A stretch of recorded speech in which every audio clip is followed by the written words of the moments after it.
I try not to get too involved with politics, but I feel like this is so important for our nation, and I even think for a Christian as well, what to think about with the election coming up if you live in the United States. If you don't live in the United States, this video might be interesting for you, but something hit me when I started thinking about Joe Biden and all the rhetoric about, his age, which is obviously a factor.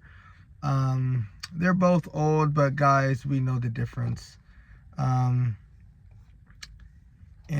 I started thinking of something that I think is worthwhile to share. And if it resonates with you, then cool. But so Joe Biden is obviously older, and they're both older in age, but Joe Biden is acting his age, and that's putting some doubt in people's minds for the Democrats as to whether or not he should be fit to run. And then you see Donald Trump, who seems more vigorous, if that's the word.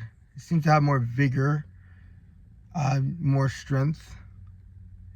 And I was thinking a lot of different things, because people were like, well, with the Democratic Party, it's the ideals that he stands for. Obama said that he still stands for something that's great. We should vote for him anyways. But when I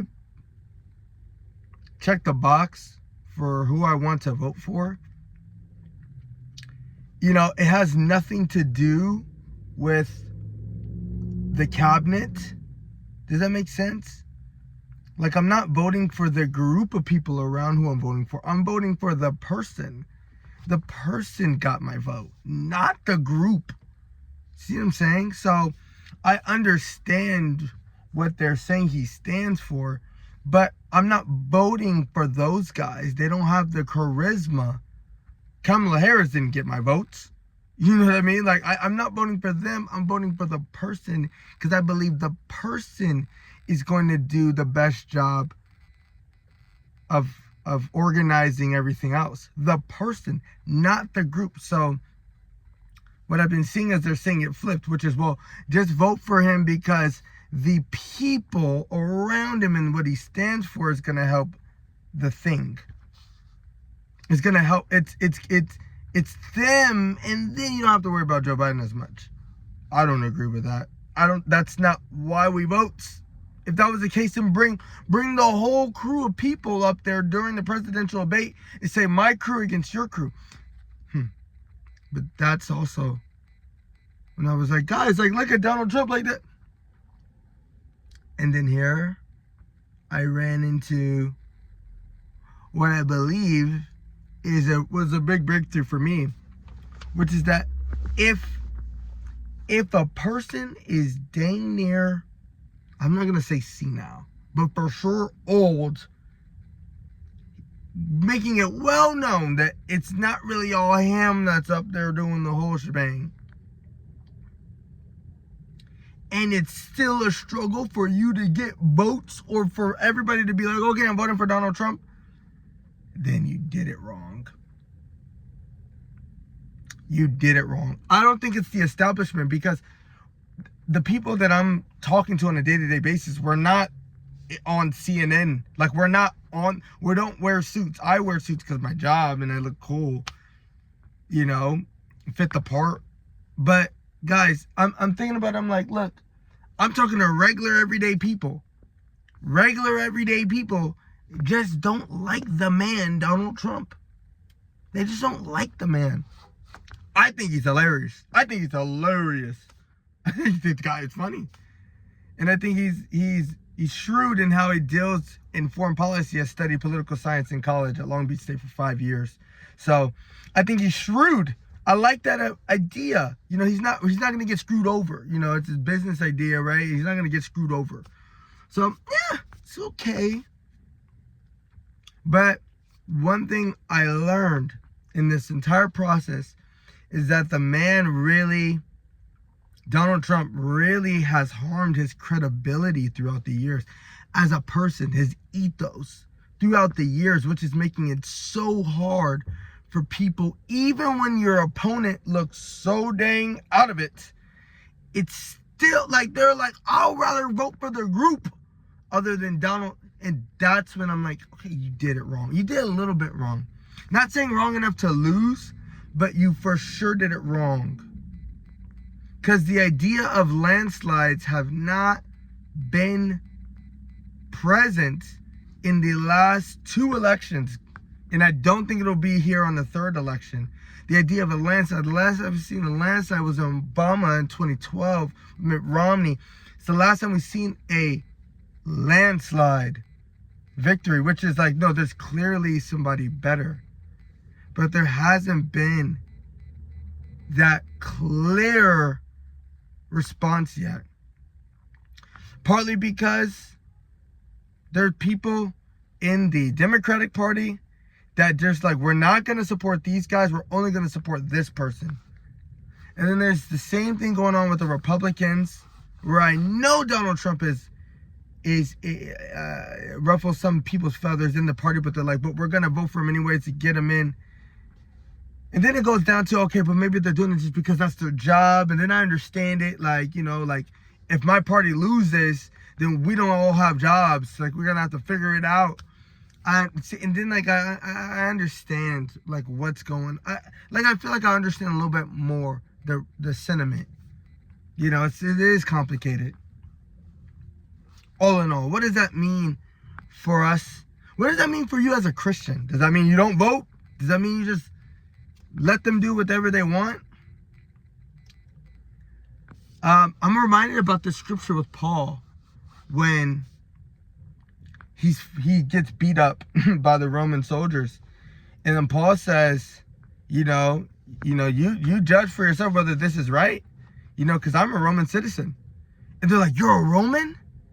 Because the law for Romans it was illegal for a Roman to be able to severely beaten or punish another Roman publicly. And there was some other litigation about taking them to court because they were really trying to build that unity. Like, it's us against the world. So, like, the Romans were like, no. Like, what we do, we handle behind closed doors. That's how the Romans thought about it.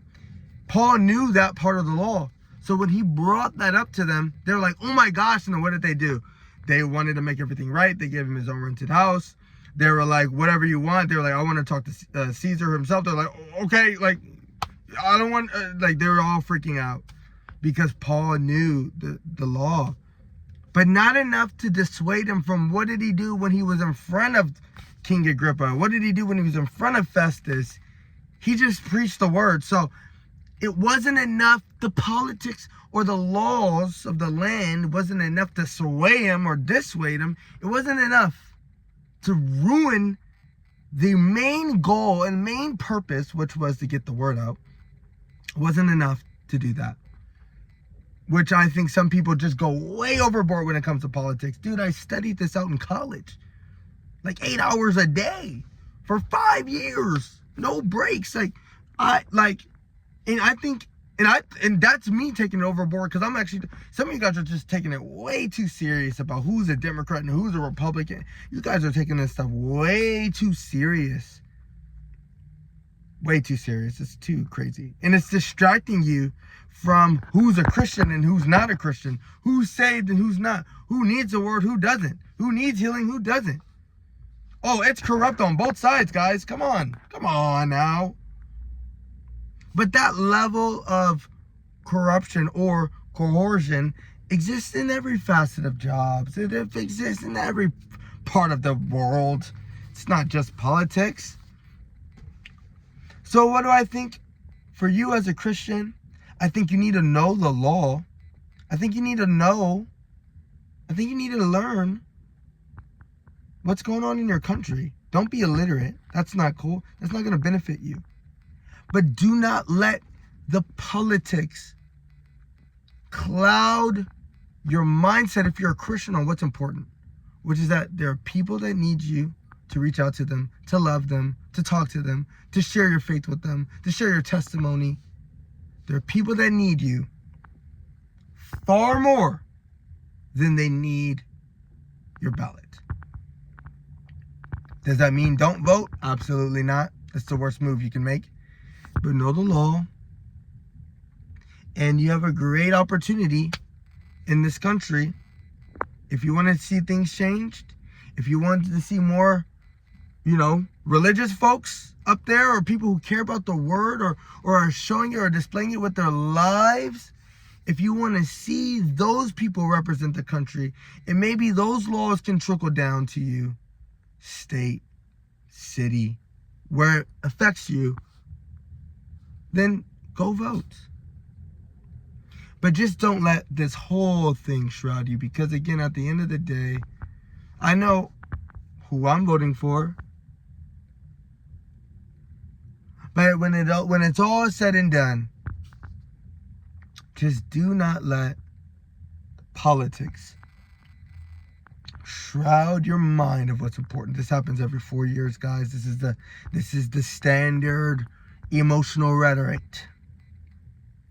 Just don't let it cloud your mind too much. But enough that maybe you'll do something about it. Jesus is the best. It's your boy Mo Fresh.